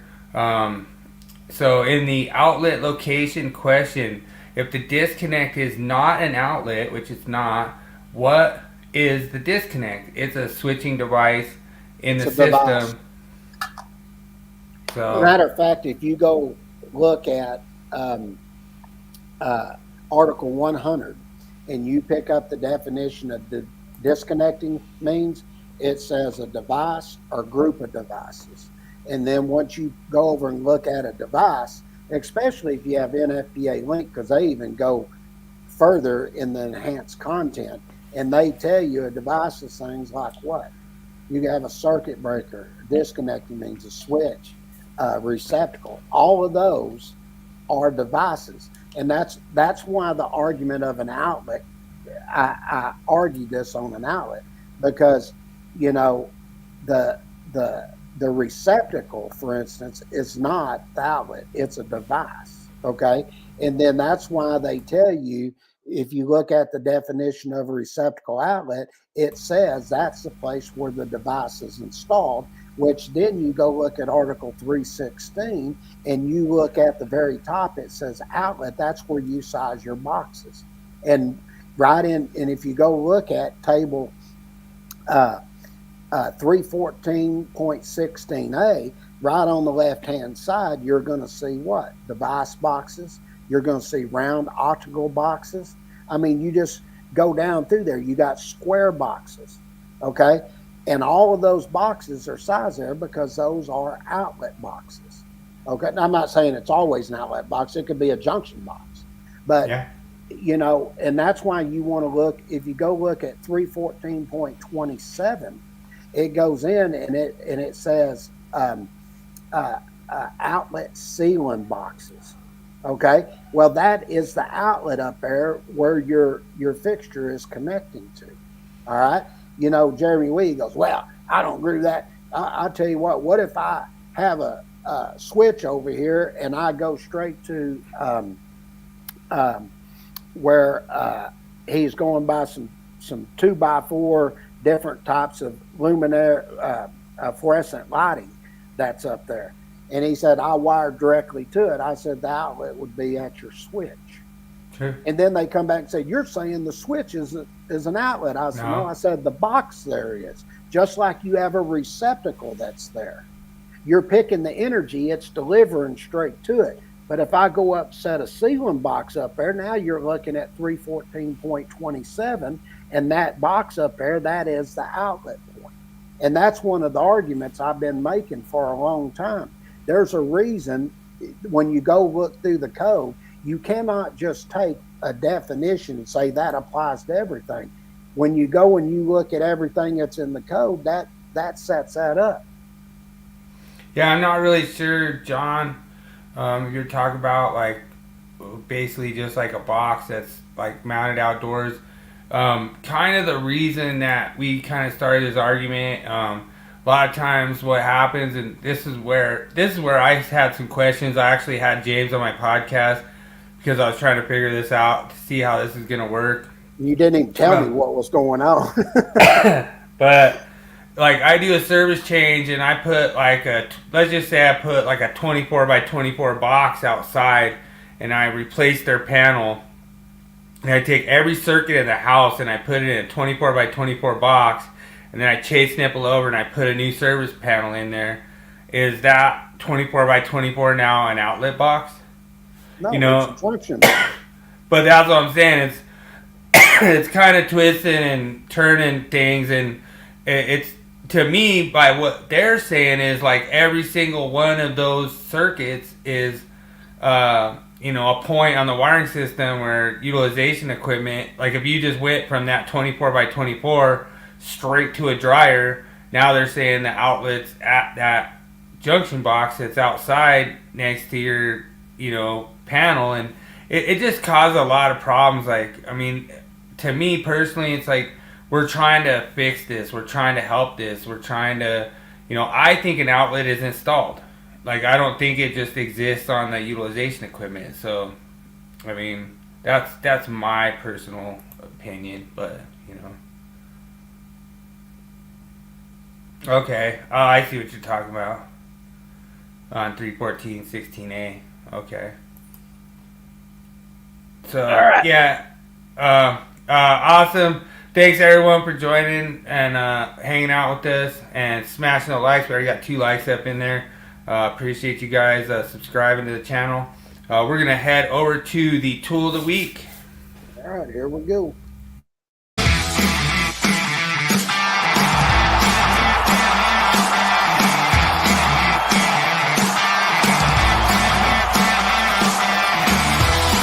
It's time for tool review of the week. Sponsored by Electrician's Only Tool Review and Nipex Tradesman.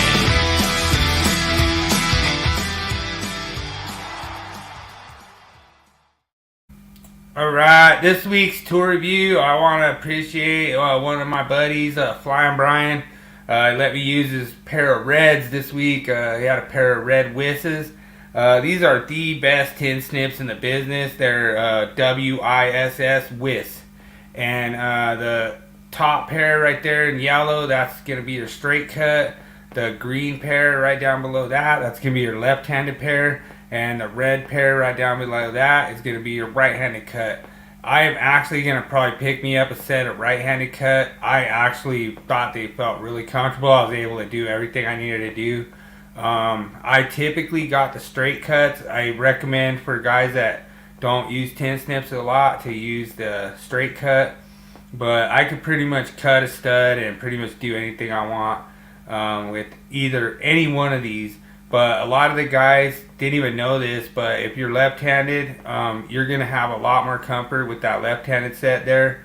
If you're right-handed, you're going to have a lot more comfort with that right-handed set, but the tin bangers actually taught me this a while back, and I figured I'd pass it on to all the other guys out there. If you're an electrician and you just need tin snips, probably the straight cut's probably your best bet. What I recommend, if you're more of a craftsman like me and you like want to carve studs into panel covers and stuff, then you're gonna need to go with like something that you need to have some dexterity with. I'm not saying panel covers, I was saying J-box covers. A lot of times we lose some of the covers and we have to, cut up some metal and make new ones. And we have the shark in the chat. The shark's coming through the chat. Oh yeah. And Daniel J, he uses the straight. Awesome for joining, Daniel. Daniel's gonna love the Willie Quiz tonight, man. He's already out there. He's already swimming out there, James. So really appreciate everyone joining every week. And like I say, if you're gonna look for the best tin snip in the business, I would go with the Wiss, and I would go with whichever hand you are, or like Daniel says, go with the straight. I think I even told Daniel, like, hey dude, you should go with the straight, but All right. But yeah, awesome. Okay, I want to circle back, if you don't mind. Okay. I want to. No, that's not the one I want. Oh, that was my bad. I probably That did one it. right there. I'm going off memory on this, but I think an FS type box only has one conduit entry that comes into it. Oh. And the FD box, I don't know FSD, but I think you're talking about FD box. An FD box is deeper, and Okay. You can put larger items in it. They're different type boxes, And if I'm not mistaken, that is correct. I think that the FD box, you can use it as an outlet, device, junction, or pull box, if I'm not mistaken. And then when you look at an FS box, of course, it's a cast device box. But if I'm not mistaken, I think that is the type that only has one conduit entry. Okay, so nice. Can, that makes sense, James. That I didn't know at the time, but I think you are correct. Yeah, I think that is what it is. I'm going off memory, but I think the FS is one conduit entry, and the other one's for outlet devices and all that. The FD and. It looks like Daniel's got to buy us burritos now because he's late. So you gotta buy breakfast burritos now, Daniel. So and you gotta hit the like button. You gotta hit the like button, and you gotta buy breakfast burritos for me and James. I'm okay, especially if I'm in New Mexico. I'll have one of those green chili. There you go. They're freaking all right, good, Daniel. Just fly on down there. You're late. All right. What do you got on me this week? Question of the week. Dude, this easy. I would miss it then. Where EMT is this is undermail. Okay. That's 1.5. I think isn't that like 324 PF, something like that. They put that in the 2017, I think, and it was 1.5 inches. It might have been 2014. It might have preceded, but ding, ding, ding, you're correct. I knew that was the easy one. The thing was, it's not so easy for some guys. Like did you see that answer there? Dude, there's like 6 inches of foam there. Well, I've actually heard that before. They go, how do you remember all that crap? And I'll tell you how. We do the code change book, and I have to go through everything. And I'll write the code change book. Dad takes and does the illustrations. All right, he loves doing the illustrations. John Harris nails it. Awesome, John. Thanks, brother. I know you got it right in the groups too. So yeah, and when you're going through and you're looking all that information up, and then you're doing the edit on it and everything, it just naturally you're going to start picking up stuff. And, a lot of people ask me, well, how do you know all them calculations so well? Only because I've edited them about 1,000 times, and you just sort of learn how to do things an easier way. And like the calculations y'all are seeing that we've been covering for, 11 weeks now, 10, whatever it is, all of those calculations, they have been progressed over for, 30 years? We've changed it some here. We've added a step here. We clarified it a little more. And that's based on going out teaching classes and stuff and people asking questions. We're like, yeah, you know what? Yeah, we should clarify that a little bit more. And that's how we learned everything, And as you do it over and over and over, you're going to get great at it. You're going to be able to go, I could walk in and take a test. No problem. Boom, boom, boom. I know what I'm going to do. But what I'll tell people that are studying for the Journeyman and Masters, repetition. Do it over and over and over and over. And I swear to you, you will know what the hell you're doing after you've done it, about 50 times. Okay? Yeah. So I just want to put that out there. Yeah, no, and that is awesome. It's just kind of like fine wine. Just kind of like the Willie Quiz. Y'all ready to get your ass kicked by King James here? Ain't happening. We'll see. What's it on this week? I'm just fruits. Oh, okay. Here we go.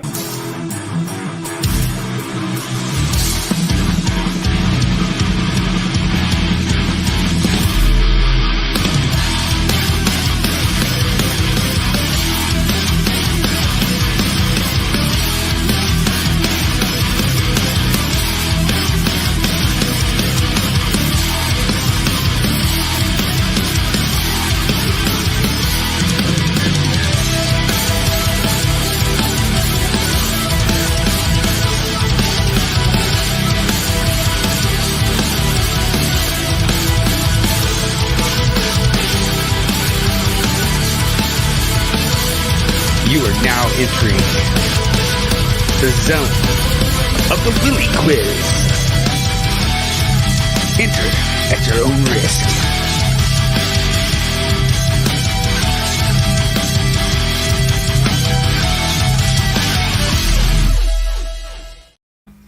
Alright, so I have a really awesome quiz for you. I guarantee James will get 70% of the second answers correct. And he will hopefully guess the right answer at least once. So question number 1.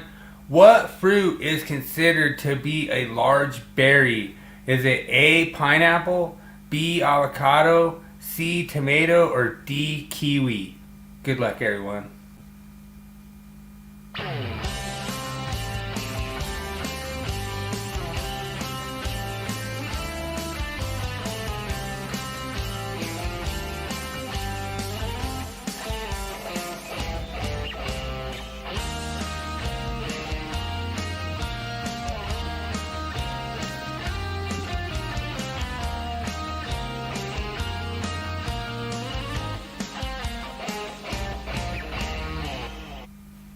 All right, I'm going first. I got first.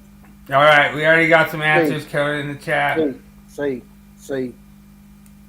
All right, we got tomato. We got, let's see, we have A.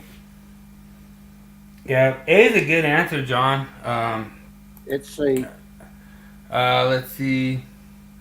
We got, oh, Daniel goes D. Oh, You're kiwi. missing that one. You're missing it. This one. It's C. Tomato is a berry. I know that one. We got C. Good guess, Danny. Yeah, everyone got C. And I'm sorry, you're all wrong. It's the avocado. The avocado is considered to be the largest berry. Like, oh man, I mean, I cannot believe I fooled everybody tonight. But a berry is actually formed from one actual plant, and the avocado is actually considered to be berry. I will see the instant replay. I will see the instant replay from James. Like, dude, James is gonna throw the challenge flag, Daniel. I can guarantee he's throwing a challenge flag. But I'm pretty sure that my sources are correct. That it's the avocado is larger than the tomato. So I know a tomato's a berry. I didn't know an avocado was. yeah, so it could be rigged. Like, dude, Daniel's always calling rigged. All right, dude. He's calling rigged. All right, but like I say, that's from my sources. They say that the avocado is the world's largest berry. So it may be. I didn't know it was berry. I knew I did not know nurse, but I knew a tomato was a berry. I knew. Yeah, it is. Yeah, it's just not as large as the avocado, I guess. So okay. All right. Well, we'll see. I got y'all. So I don't know. Oh, I hate these. Oh, dude, I knew you'd love this one. This is a guess here. This is nothing. All right. So apples are found in 7,370 different varieties. This number is A, over, B, exact, or C, under the actual amount. Good luck, everyone.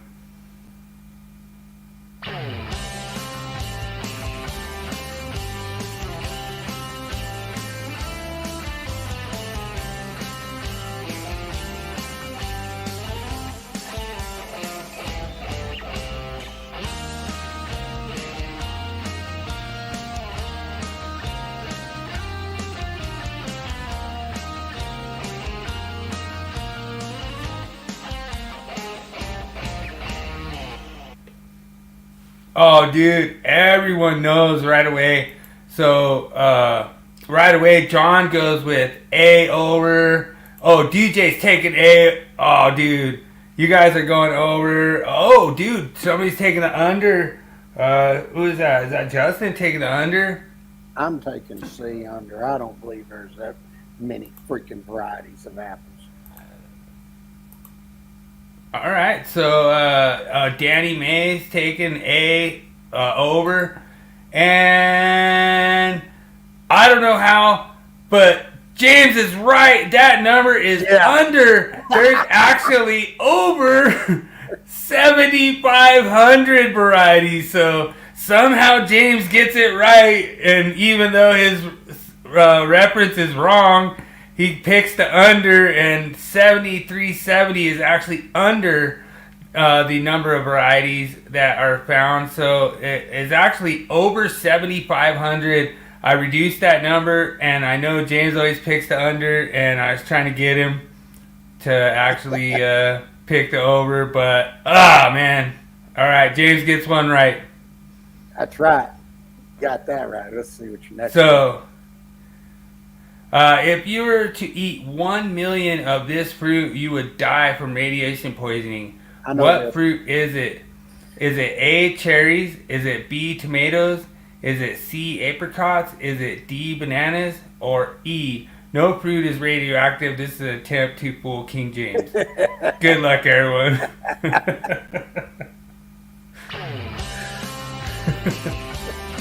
That's funny.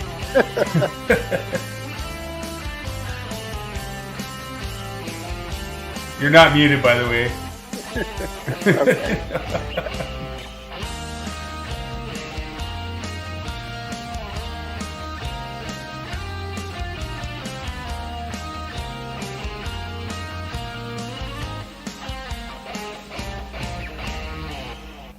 Oh, right away we have cherries. Dude, Daniel. Oh man, Daniel's going. Daniel's right. It's D. It's bananas. Okay. We have another one come in at B. John's going B. Awesome. Thanks for participating, John. It's pretty fun doing this. Eventually, you're gonna get to Daniel, and you're gonna actually beat James.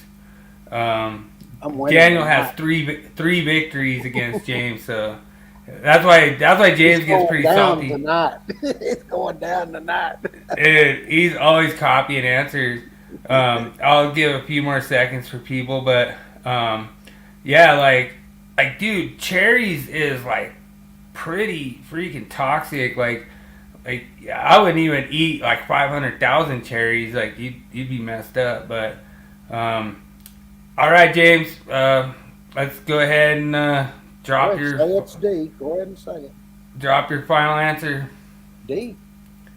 All right, James is going with D, and tonight he is the winner. The answer is D. I guess the potassium in bananas actually it becomes radioactive, and you cannot eat 1 million bananas or you will die of radiation poisoning.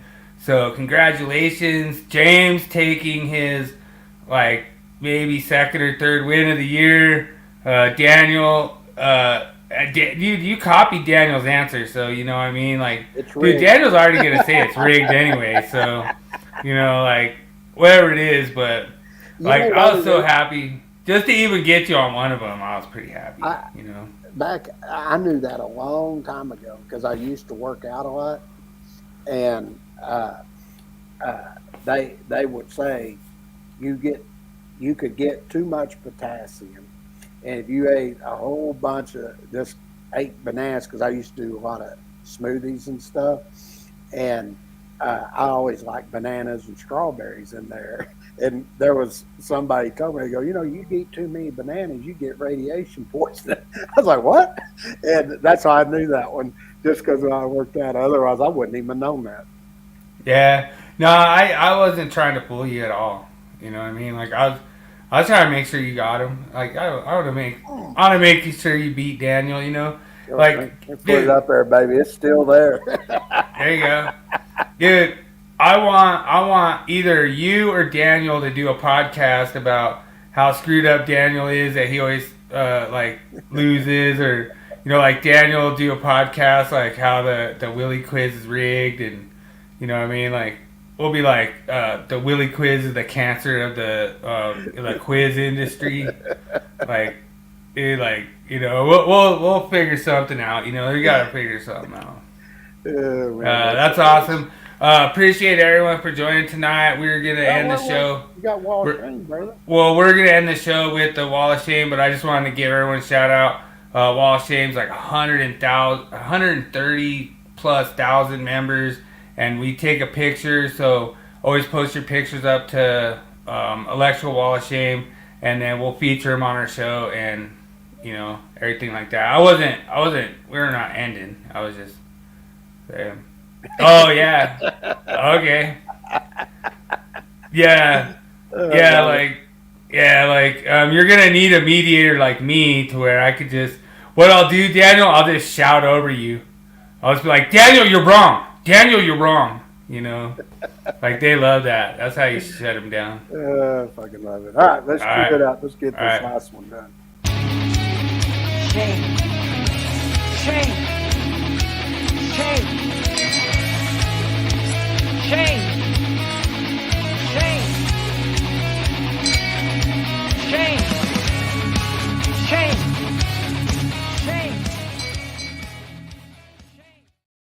All right, this is like our awesome segment where we pick a random picture from the Electrical Wall of Shame group and we talk about it. And this made my blood boil when I saw it. Like, why did you have to turn 2 bends on that? Like, that was weird. Like, maybe there was like a soffit there or something. Dude, there's nothing even holding that service mast. Like, it's just like a cobra getting ready to strike the ground. You know, like they got that. I don't know. Is that like seal tight that's just coming out the other side? Like, I don't know. When I saw that, I was like, oh, this is like the JS portrait. Wow. Man, that's unbelievable. Yeah, I saw that one. I was like, no point of attachment, like securement to the structure or anything, you know. Man, that is neat, workmanlike manner there, I'll tell you. God dang. Yeah, I knew you'd like that one. I was like, that's a good one.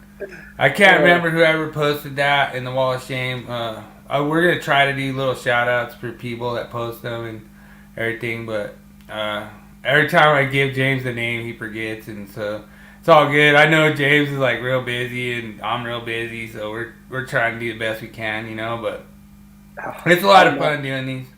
It's a lot of fun doing these. I appreciate it, James. Like, the amount of work you do is phenomenal. Like, it's hard for me, you know. I work full-time job, and I'm trying to, like, get everything out there and get it right, and, you know, like I say, I don't always get everything right, you know. I just try to do the best I can, just make sure best I can, you know, and it's a lot of fun.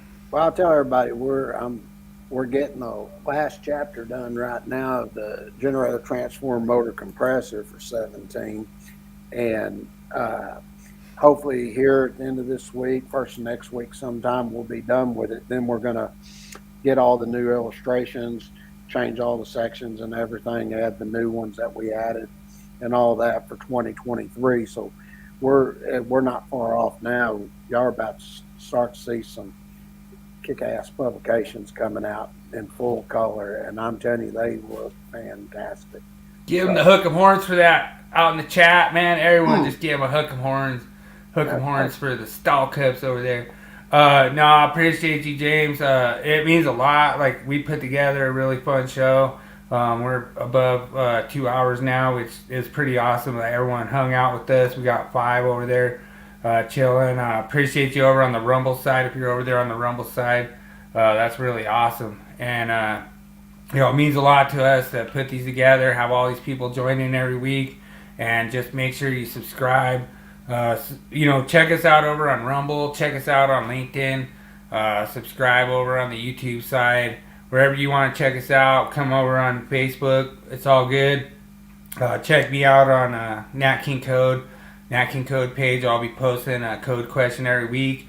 Guarantee. I think I got James one time so far since I started doing the code question of the week. So, like I say, I don't expect to get him too much.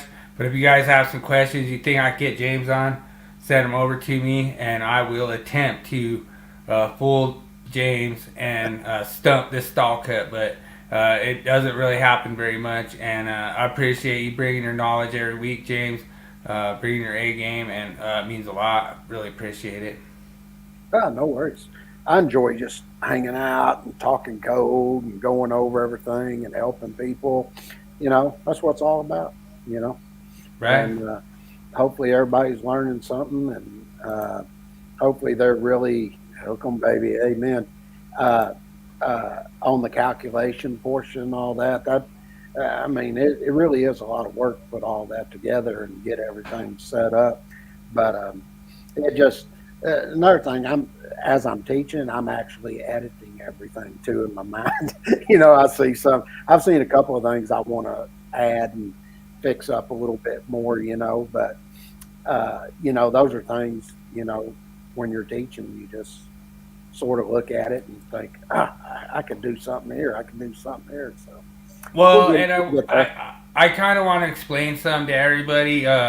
So in the beginning of all this whole thing, I went and I took my 2020 continuing education with the Stallcup learning management platform, and I was like, man, this would be really cool if we made like a contest, you know. And so I invited everybody, and I was like, yeah, let's do this. And James was really humble, and he decided to invite like the whole entire Facebook world into his learning management platform to do like a contest. And there was a lot of complaints in the beginning, and everyone was like, your questions suck. There was just all this stuff, and I really was honored by you just like listening to me and going, yeah, this is cool.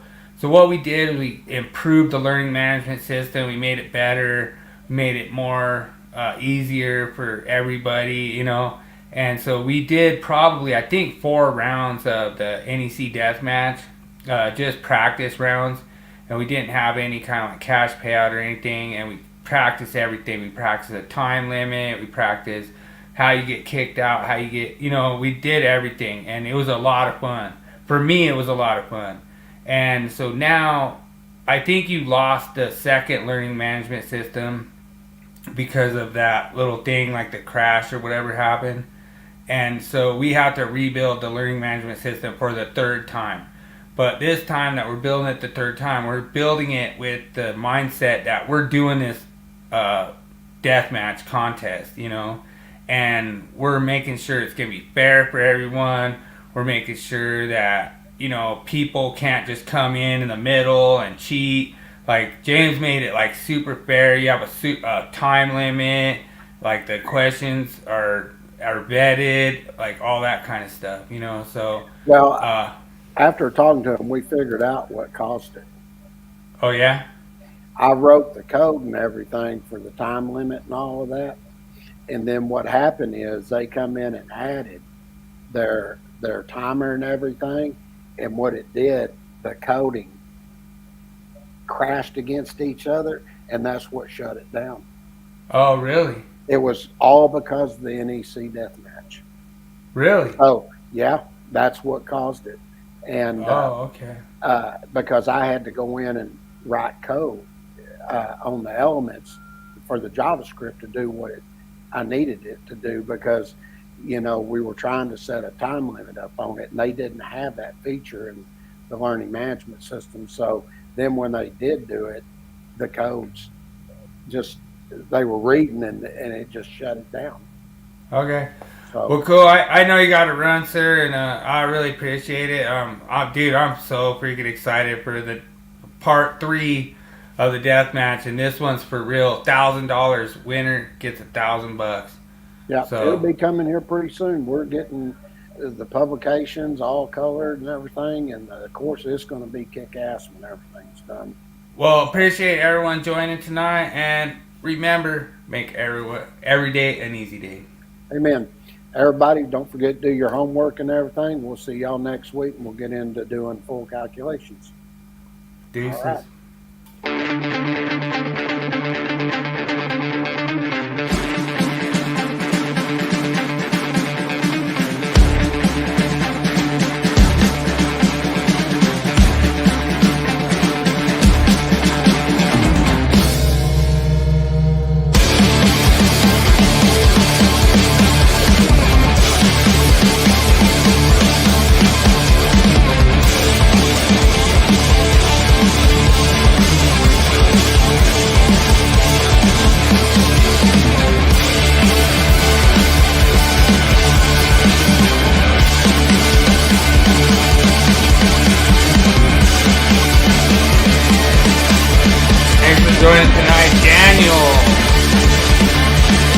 for joining tonight. John, thanks for joining tonight. Danny, thanks for joining tonight. Justin, thanks for joining tonight. David, thanks everyone. Thanks for joining. We had a great time. Have a good night.